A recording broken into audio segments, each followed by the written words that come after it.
आज के जमाने के नवयुवक बेटा बेटियां 2 साल तक संतान को जन्म देने का प्रयास करते हैं, बाद में सोचते हैं कि अब हमारी किस्मत में नहीं है। 3 साल में सोचते हैं कि अब हमारे भाग्य में नहीं है, डॉक्टरों का इलाज चालू होता है, इलाज करवाना प्रारंभ कर देते हैं। 3 साल 4 साल में डॉक्टरों का इलाज करवाते करवाते करवाते 5-6 साल में थक जाते हैं कि अब हमारे घर में औलाद नहीं होगी, संतान नहीं, संतान का सुख नहीं होगा। थक गए ये सोच कर कि अब हमारे यहां औलाद नहीं होगी। आप में से कई माताएं ऐसी बैठी होंगी जो 4 साल बाद भी अगर संतान हुई होगी तो बड़ा सोचा होगा भगवान ने दे दी। 5 साल बाद भी संतान हुई हो तो विचार आया होगा भगवान ने दे दी। कितने साल आस लगाओगे आप संतान के लिए? मेरी माताएं यहां बैठी हैं, मेरी जीजी यहां बैठी हैं, ईमानदारी से बोलना, संतान के लिए कितने साल आस लगाओगे? 2 साल में हो जाए, 3 साल में हो जाए, 4 साल में हो जाए, 5 साल में हो जाए, 6 साल में हो जाए, 7 साल में हो जाए, 8 साल में हो जाए, 9 साल में हो जाए, 10 साल में हो जाए। 10 साल के बाद कोई आस लगाएगा क्या कि औलाद हो जाएगी? अरे बोलो तो जम के। 10 साल के बाद शादी के 10 साल निकल गए, उसके बाद कोई आस लगाएगा कि अब संतान हो सकती है? फिर भी मन नहीं माना।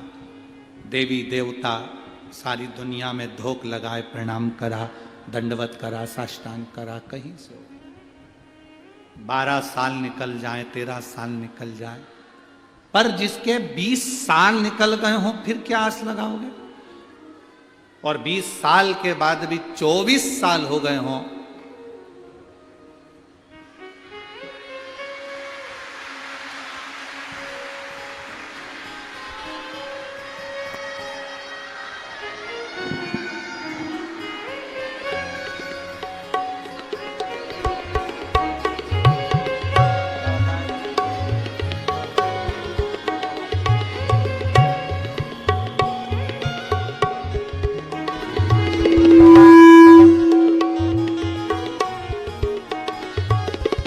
तो 24 साल के बाद बाबा ने दिया, 24 वर्ष में। एक जब सब जगह से आस समाप्त हो जाए, सब दूर से जब थक जाए, सब अपने विश्वास से मत थकना, अपने भरोसे से मत थकना, अपनी दृढ़ता से मत थकना। भरोसा नहीं टूटना चाहिए तुम्हारा, विश्वास नहीं छूटना चाहिए तुम्हारा।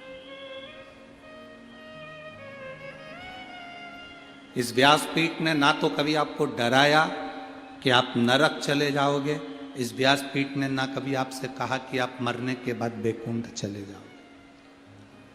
इस व्यासपीठ ने हमेशा एक ही बात कही कि जैसा कर्म करोगे वैसा फल भोगोगे, जैसा कर्म करो वैसा फल। मत बुरे कर्म कर बंदे वरना पछताएगा, भगवान की आंखों से तू बच नहीं पाएगा, तू बच नहीं पाएगा। अरे ओ अज्ञानी मत करना नादानी, अरे ओ अज्ञानी मत करना नादानी। तेरे कर्म का फल भी तू ही पाएगा, जैसा किया तूने तेरे आगे आएगा।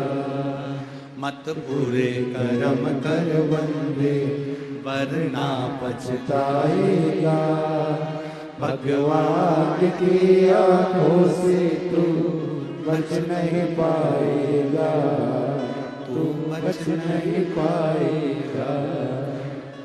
बस शिव कथा कहती है आपकी दृढ़ता, आपका भरोसा छूटे ना। कई माताएं पशुपति व्रत कर लेती हैं किसी के कहने पर, बाद में उनका काम नहीं होता तो वो कहती हैं हमने करा था, हमारा तो हुआ ही नहीं। कारण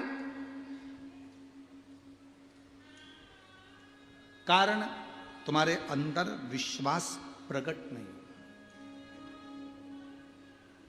तुम्हारे अंदर भरोसा प्रकट नहीं।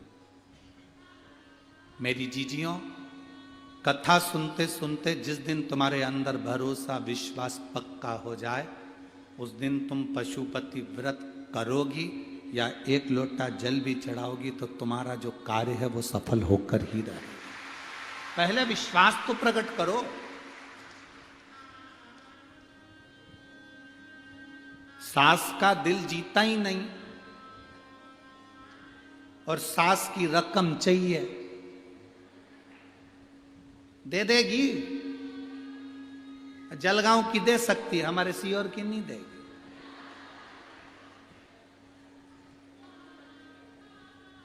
सास का दिल ही नहीं जीता,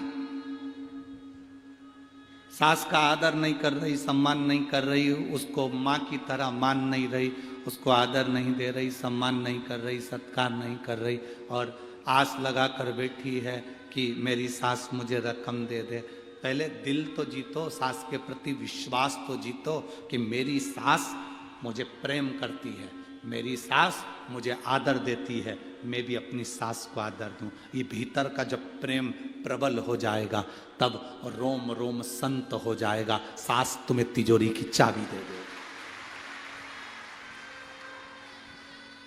भरोसा ही नहीं जीते तुम तो अब यार, और तुमने चालू कर दिया कि सास हमें सोने की रकम दे, सास हमको ये दे, सास हमको वो दे। ना ना ना ना, जलगांव की सास दे सकती है, सीहोर की सास नहीं देगी।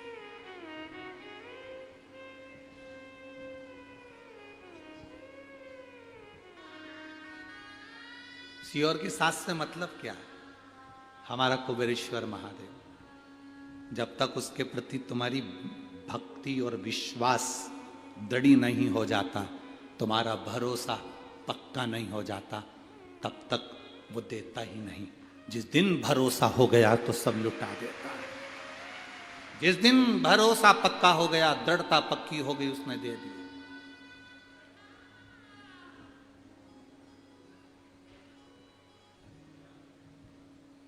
पहली कथा है जलगांव की जिसमें 2 बोरी भराकर पत्र आ चुके हैं। आज चौथे दिन की कथा तक 2 बोरी पत्र। क्या दिया उन 2 बोरी पत्र में? पढ़ना, कभी तुम्हें फुर्सत मिले तो बैठ जाना और पढ़ना उसमें कि बाबा ने क्या दिया। विश्वास जिसका जागा, भरोसा जिसका जागा,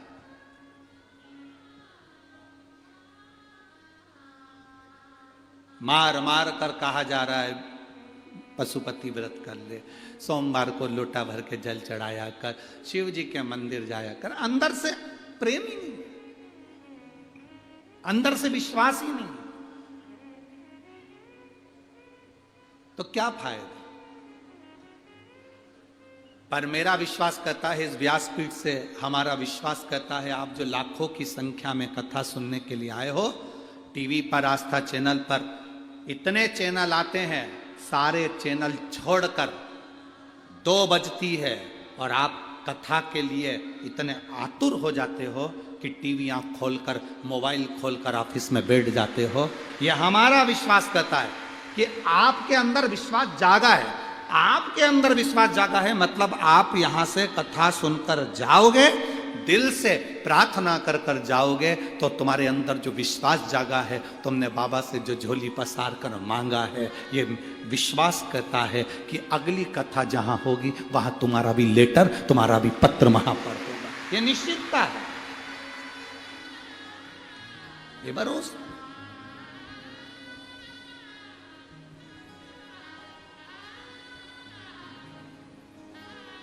अरे खाली ना जाता कोई दर से तुम्हारे, खाली ना जाता कोई दर से तुम्हारे, मैं भी खड़ा हूँ नंदी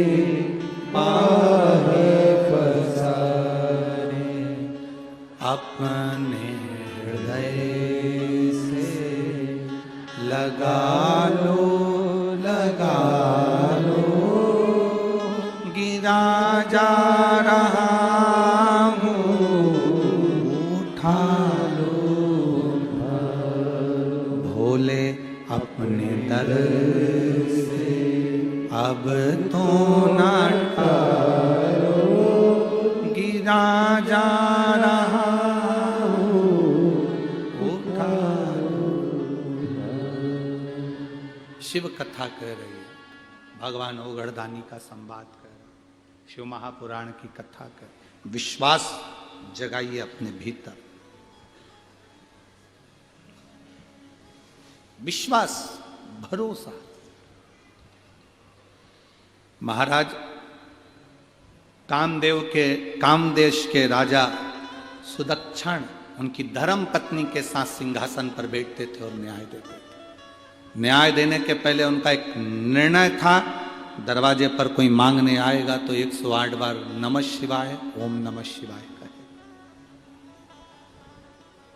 न्याय दिया जाएगा तो उसमें भी श्री शिवाय नमस्तुभ्यम या ओम नमः शिवाय कहा जाएगा। बहुत जरूरी है।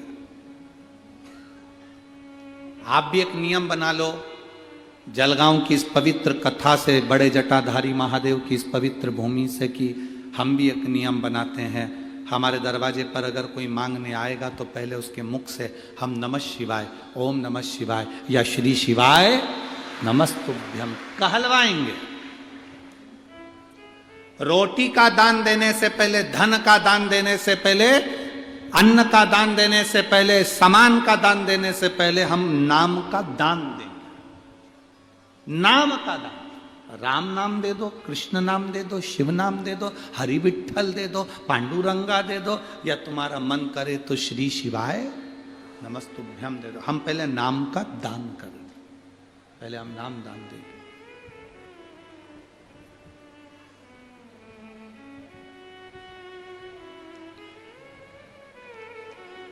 क्यों? उसका क्या कारण है? नाम दान देने का उसका कारण क्या है? उसका कारण केवल इतना है कि हमारे घर का जो भोजन लेकर जाएगा, जो भोजन करेगा, शिव भक्ति में वो भगवान का अगर हमारे घर का भोजन करे और उस भोजन उसके शरीर में अगर असर करे तो वो भी दिन भर में 24 घंटे श्री शिवाय नमस्तुभ्यम कहता रहे। भगवान का भजन।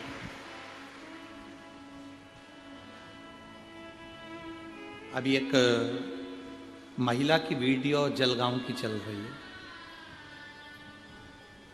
अब कौन महिला है हमें तो नहीं मालूम, पर उस महिला की वीडियो सोशल मीडिया पर चल रही है। वो एक छोटा सा माइक यहाँ कसी हुई है, यहाँ पर उसने माइक कस रखा है और यहाँ से उसने एक वो माइक लगा रखा है। उसके पास में एक झोले में टॉफियाँ हैं, शायद आप लोगों में से कोई से मिली होगी या आप लोगों ने भी देखा होगा। सबसे बोल रही है, पहले श्री शिवाय नमस्तुभ्यम बोलो, श्री शिवाय नमस्तुभ्यम, एक टॉफी निकाल कर दे देती है। श्री शिवाय नमस्तुभ्यम, एक टॉफी निकाल कर दे देती है। आपने देखा है क्या उसको? अरे बोलो तो जम के। तो वो रोड पे खड़ी हो जाती है, रोड पर। आप लोगों ने देखा है? किसी ने देखा है? बहुत। तो वो रोड पर खड़ी होती है और रोड पे खड़ी होकर टॉफी रखती है, श्री शिवाय नमस्तुभ्यम, श्री शिवाय नमस्तुभ्यम।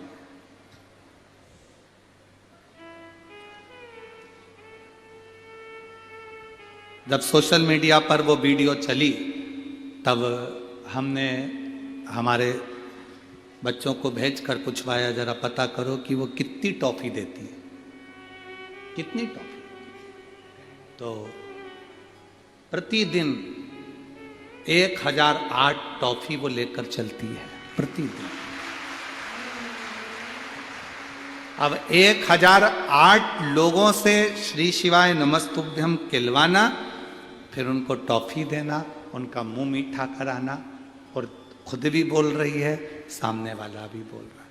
कुछ लोग बाजू में से जा रहे होंगे तो वो भी सुन रहे हैं। पुण्य कितना, क्या उसका फल खाली हो सकता है?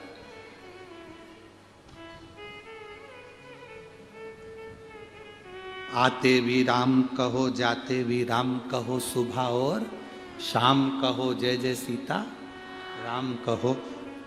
क्या भजन जो हम कर रहे हैं, मंत्र जाप जो हम कर रहे हैं, नाम जाप जो हम कर रहे हैं, वो खाली जा सकता है? नहीं। आज मंदिरों में लोगों ने लिख दिया दरवाजे पर, श्री शिवाय नमस्तुभ्यम। आप बड़ा जटाधारी का मंदिर का दर्शन करने जाना, उसके भी दरवाजे पर लिखा हुआ है श्री शिवाय नमस्तुभ्यम। कोई पढ़ेगा, उसकी आंखों से वो अंदर जाएगा। कोई बोलेगा तो सुनकर वो अंदर प्रवेश करे। उसका फल हमारे लिए है, उसका फल हमारे लिए है।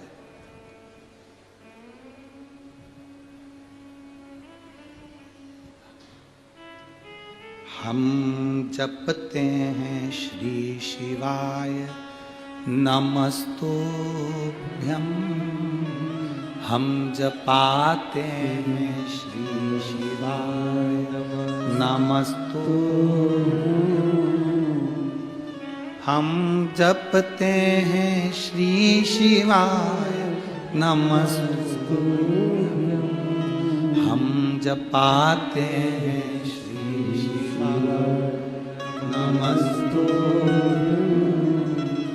सार दुनिया का श्री शिवाय नमस्तुभ्यम, सार दुनिया का श्री शिवाय नमस्तुभ्यम, हम जपते हैं श्री शिवाय नमस्तुभ्यम, हम जपाते हैं श्री शिवाय नमस्तुभ्यम।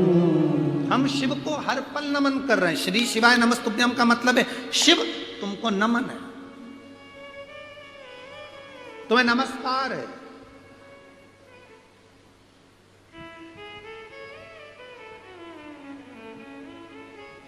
आप किसी को बार बार सलूट मारिए, बार बार सलूट मारिए, बार बार प्रणाम करिए, बार बार प्रणाम करिए। कितनी भी दुश्मनी हो, बार बार उसको प्रणाम करो, नमन करो, दंडवत करो, साष्टांग करो, बार बार उसको नमन करो। कितनी भी दुश्मनी हो, उसके दिल में दया आई जाती है। जब बार बार श्री शिवाय नमस्तुभ्यम कहोगे तो मेरा भोला भी पसीजेगा। हम बार बार प्रणाम कर रहे हैं, बार बार नमन कर रहे हैं। शिव महापुराण किस किस के घर में है? आप लोगों में से कितने लोग हैं जिन्होंने शिव पुराण पढ़ी है? शिव महापुराण की विद्येश्वर संहिता में लिखा है, जो एक बार मुख से श्री शिवाय नमस्तुभ्यम कह देता है, उसके मुख का मात्र दर्शन कर लो तो अश्वमेध यज्ञ का फल प्राप्त हो जाता है। विद्येश्वर संहिता में शिव महापुराण के अंतर्गत लिखा, मात्र मुख का दर्शन करने वाले को भी कोटि कोटि पुण्य फल प्राप्त हो जाता। अब कामदेश के राजा सुदक्षण अपनी धर्म पत्नी सुदक्षिणी के साथ बैठे हैं। न्याय करने से पहले 108 बार भगवान का नाम लिवाते। तुम्हारा न्याय होगा, पहले मंत्र बोलो, बोलो नमः शिवाय, बोलो ओम नमः शिवाय, बोलो श्री शिवाय नमस्तुभ्यम, और न्याय होगा निश्चित है। दान मांगने आयो, हम दान देंगे। अंदर से आटे की कटोरी भर कर लाओ, या चावल देने जाओ, या कुछ देने जाओ, तो उससे पहले महाराज जी श्री शिवाय नमस्तुभ्यम। महाराज जी को क्या हो गया, ये क्या बोल रहे? बोलो श्री शिवाय नमस्तुभ्यम।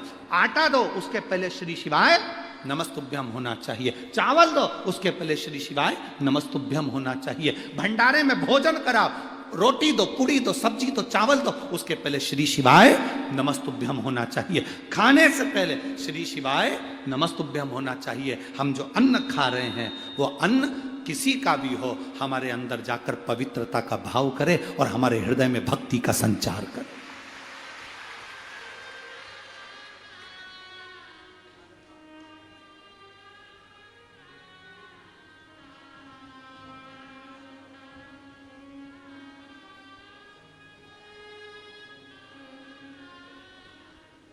अवश्य पाइए।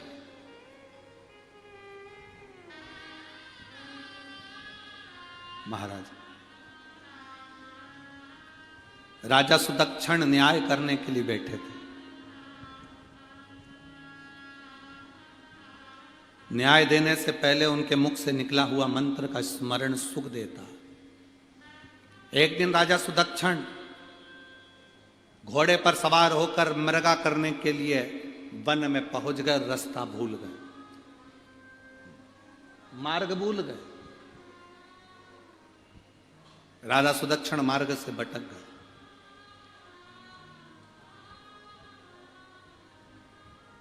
पर भीतर में जो मंत्र भरा हुआ था वो मंत्र डूबने नहीं देता।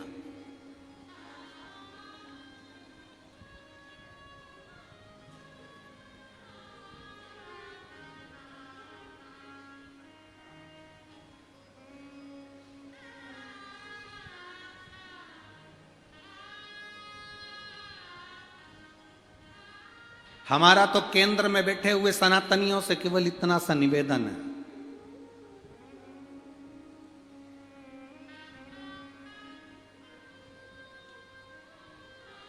केंद्र में जितने सनातन धर्म के राजनेता सत्ताधारी बैठे हैं उनसे केवल एक ही निवेदन करेंगे, जब आने वाले समय में पूर्ण आनंद के साथ आप विराजमान हो जाएं, तब अपने स्कूलों की पढ़ाई में भारत के पाठ्यक्रम में रामायण, महाभारत, गीता इनको जोड़ देना चाहिए।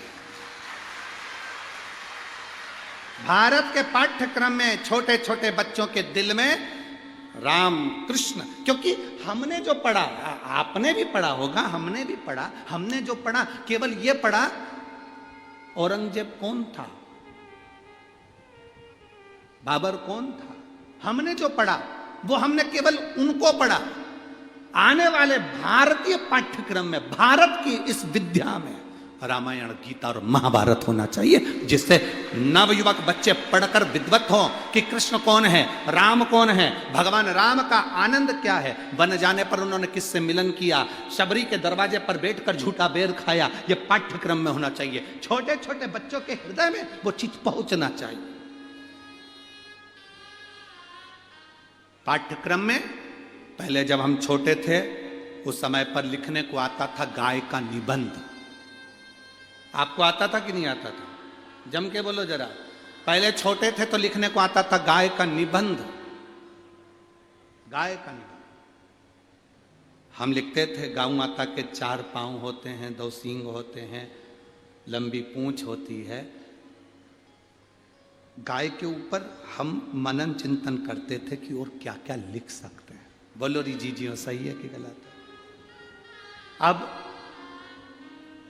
पाठ्यक्रम में से गौ माता का निबंध हटा दिया।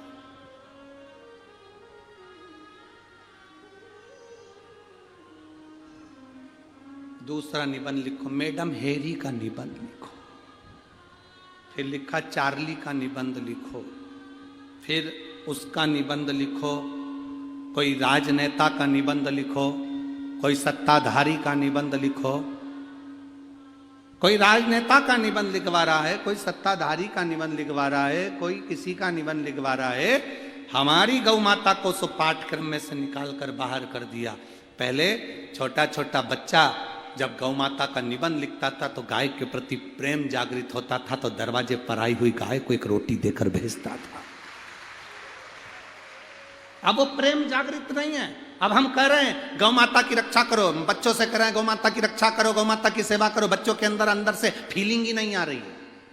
कुत्ते के प्रति फीलिंग आ रही है, पर गाय के प्रति बच्चों के अंदर फीलिंग नहीं आ रही है। बिल्ली के प्रति, कैट के प्रति, डॉग के प्रति उनकी फीलिंग आ रही है, पर गौ माता के प्रति फीलिंग नहीं आ रही है। उन्होंने तो सोच लिया गाय दूध देती है, बस अपने यही काम में आती है, और गाय दूध देना बंद कर दे तो घर से निकाल दे।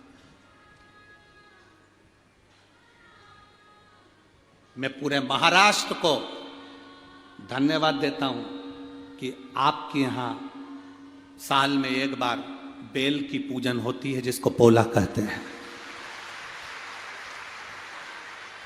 आज भी भले ट्रैक्टर आ गए, फसल बोने के लिए ट्रैक्टर काम कर रहे हैं, ट्राली आ गई, गाड़ी आ गई, सब कुछ आ गया, पर महाराष्ट्र की पवित्र भूमि पर इसलिए कहते जय महाराष्ट्र। इसलिए कहते जय महाराष्ट्र क्योंकि महाराष्ट्र की पवित्र भूमि पर पोला के दिन बेल की पूजन होती है। बेल को खड़ा कर कर पूजा जाता। आज भी किसान भले ट्रैक्टर रख लेगा, किसान ट्राली रख लेगा, पर वो बैल जरूर रखता है, क्योंकि हमारे घर की पूंजी है ये नंदी, ये बैल, ये धर्म का प्रतीक है, इसकी पूजन होना चाहिए।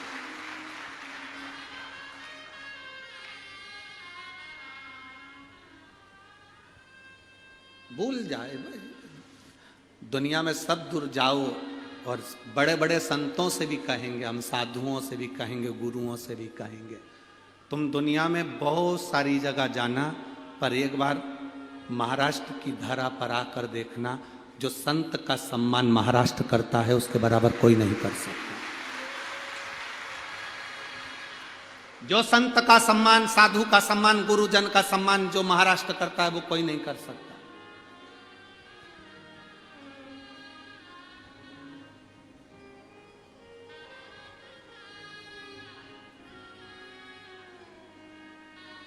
छोटे छोटे गांव में चले जाओ तो मांगने वाला जो कपड़े भी बदल कर मांगने आ जाता है तो गांव के लोग उसके भी पांव पड़ लेते हैं, बाबा जी आए हैं, बाबा जी। और बड़े बड़े शहर में चले जाओ, अच्छे से अच्छा विद्वान से विद्वान पंडित और महाराज भी चले जाए तो पैसे वालों को लगता है मांगने के लिए आया।